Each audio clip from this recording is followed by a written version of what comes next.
Hey guys. As I mentioned in the overview, this video is going to focus basically on the budgeting portion of the proposal. Now, to me, budgeting is the most important part.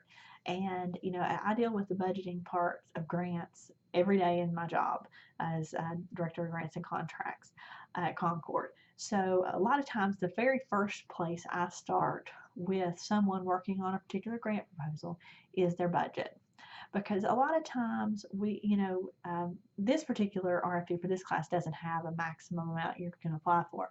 But a lot of times when you find grant opportunity, like when you guys did your funding search, you see opportunities say maximum award of maybe 200,000.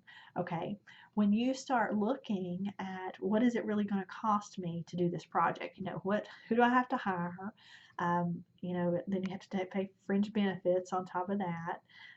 Then we have to factor in indirects, cost of equipment, supplies, all those things, travel.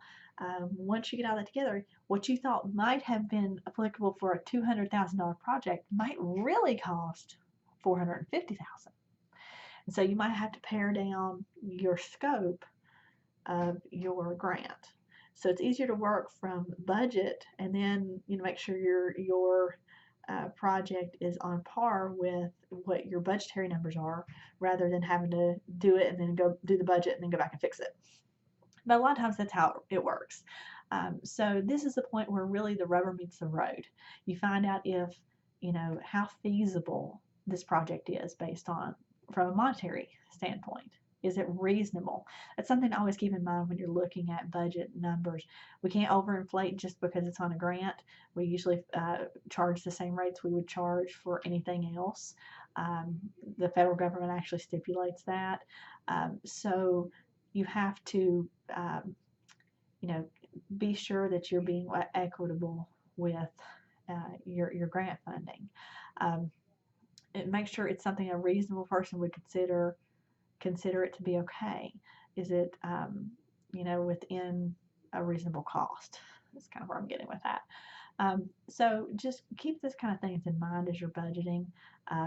Now there are several sections in the budget template, so be sure to check out the budget template and the budget narrative template. Two separate templates, they go together.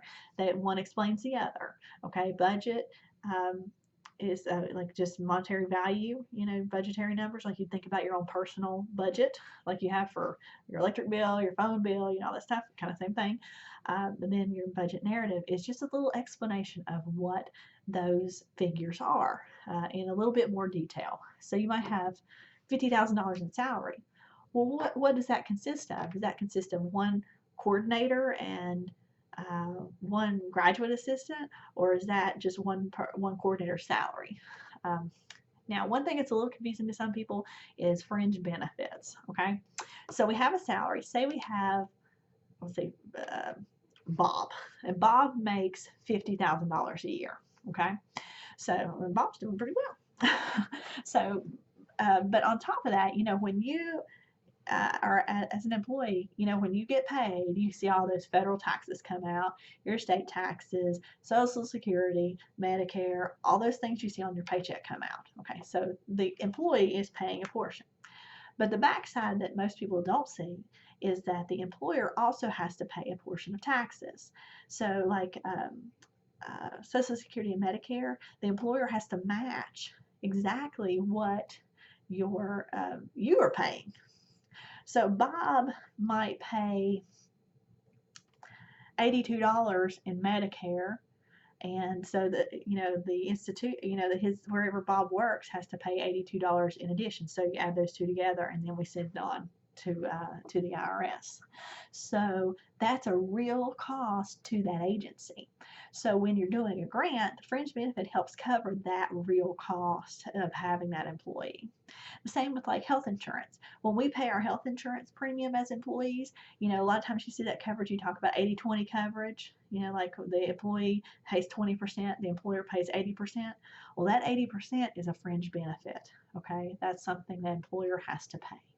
So that's something that's captured in that in the fringe benefits. It captures, like I said, Medicare, Social Security, federal taxes. It captures the employer portion of like a retirement plan, like if they match some of what you put in. that captures that money, the employer's portion of your health insurance, those kind of things. So that's a real cost. So that's why that's there. And on this proposal, I believe we've capped it at 25% per position. So that's something you can calculate in your budget. Okay, something else that, equipment, travel, and supplies, that's kind of, everyone kind of is on board with that. But indirect costs, that's something a lot of people don't understand. Here at Concord, we have a set indirect rate. For this particular proposal, it is going to be 10% of total cost. And that covers things like, indirect usage of facilities. Like, so if you're having this grant program at your agency's building, it covers the space it might use, or the electricity that the grant might use, or, and completely say they, have session, like you're doing trainings and you're having sessions on Saturday and Sunday. Well, it covers that extra electricity usage that is being used in that building on Saturday and Sunday. So things like that, they're a little bit harder to quantify with a dollar amount. That's what those indirects cover. So it helps agencies not, grants not be a detriment to the agency, but help facilitate, to not, it's not something the institution or the agency profits from. It's just to kind of mitigate costs. Okay, so just so everyone has an understanding of that. Okay, but the way indirects work is you add up all your other stuff. You add up your salaries, your friends, your equipment, all that stuff, and say it's $10,000. Well, the indirect rate is 10%, so 10% of the 10,000 would be 1,000.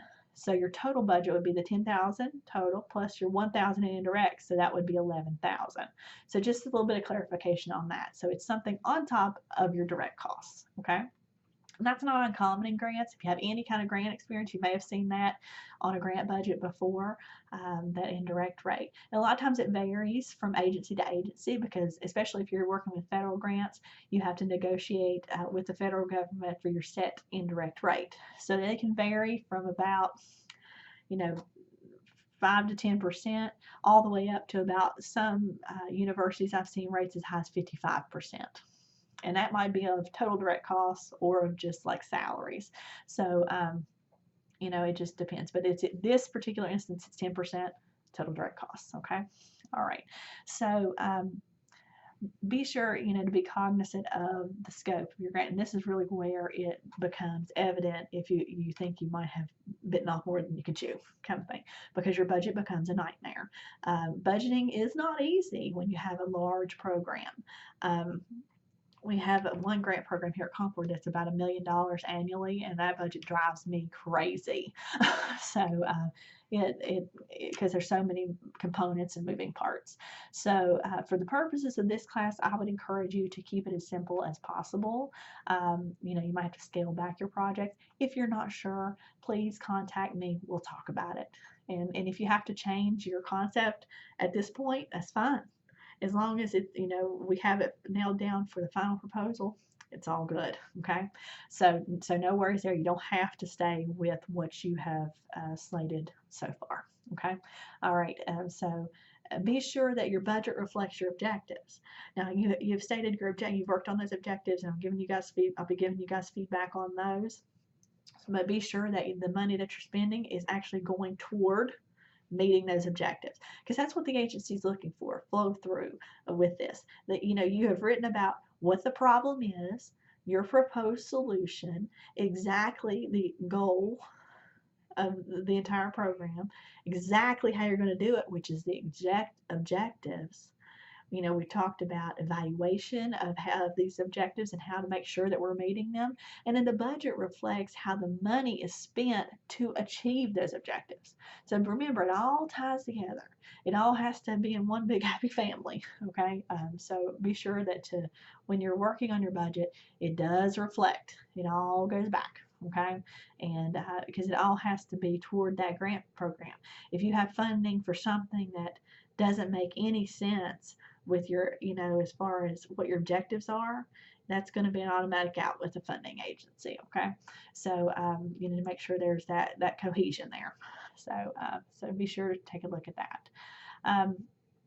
So those are, some common pitfalls and a little bit more explanation about some of these budgeting issues. Like I said, be sure to check out those templates. So they're real helpful. You can just plug in your numbers. and I will be getting that feedback back to you as quick as I can for your week 4 discussion. So contact me as soon as you can if you have questions. I will get back to you. Easiest way is probably email because it's a really busy time of year for me right now. So just contact me and we will get you on the right path.